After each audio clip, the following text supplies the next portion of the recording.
மா வாமா. என்னம்மா நீ மட்டும் வர? மாப்பிள்ளை எங்க? மாப்பிள்ளை அப்புறம் வரேன்னு சொன்னாரா? அவர்லாம் வரமாட்டாருமா. நான் கல்யாண தப்பே என்னம்மா சொன்னேன்? உன் தகுதிக்கு மீறி சொல்லாதம்மா செய்கிறேன்னு அப்படின்னு சொன்னேன்னா இல்லையாம்மா? பாதி நகையை மட்டும் போட்ட கல்யாண தப்ப இன்னும் மீதி நகையை போடலன்னு தினமும் டார்ச்சர் பண்ணுறாங்கம்மா என்னைய. நான் என்ன தான் பண்ணுறது? என்னம்மா சொல்ற? அப்படியா பண்றாங்க? ஏமா, நான் என்ன நினச்சி உன்னை கட்டி கொடுத்தேன்? மாப்பிள்ளை நல்லவராக இருக்காரு, படிச்சிருக்காரு, கை நிறைய சம்பாதிக்கிறாரு. இந்த சம்மந்தம் மாதிரி நமக்கு கிடைக்காதுந்தாம்மா நான் ஆசைப்பட்டு அந்த சம்மந்தம் போட்டேன். அதுலேயும் நான் 2 ஏழை சீட்டு போட்டிருந்தேன். அந்த சீட்டு போட்டவனும் ஓடி போயிட்டியா? அது இல்லாமல் கொஞ்சம் பணமும் லோன் கேட்டிருந்தேம்மா, அவங்களும் இல்லைன்ட்டாங்க. அது வாசித்தாம்மா கொஞ்சம் லேட் ஆகுது. எப்படியாவது பார்த்து பெரட்டி நகையை போட்டு உன்னை கொண்டு போய் அங்கே விட்டுட்டு வரேம்மா நான். ஏம்மா நகை போட்டு என்னை அங்கே போய் விடுறேன்னு சொல்கிற?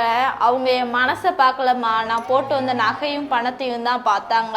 நான் அந்த மாதிரி குடும்பத்தில் போய் வாழணும்னு எனக்கு ஆசை கிடையாதுமா. நான் லாஸ்ட் முடிவு உன் மகளாகவே இருந்துக்கிறேன். என்கிட்டயும் படிப்பு இருக்குது, நானும் வேலைக்கு போனால் சம்பளம் கை நிறையா வாங்குவேன். நான் உன் மகளாகவே இந்த வீட்டில் இருக்கேம்மா. நீ சொல்கிறதும் கரெக்டு தாம்மா. அவங்க பணத்தையும் நகையும் தான் மதிச்சிருக்காங்க, உன் மனசை புரிஞ்சுக்கிறல்ல. நீ வேறு முடிவு எடுக்காமல் நம்ம தாய் தகப்ப வீட்டுக்கு போகணுன்னு நினச்சி வந்த வருமா, அதை நினச்சி நான் ரொம்ப சந்தோஷப்பட்டுக்கிறேம்மா.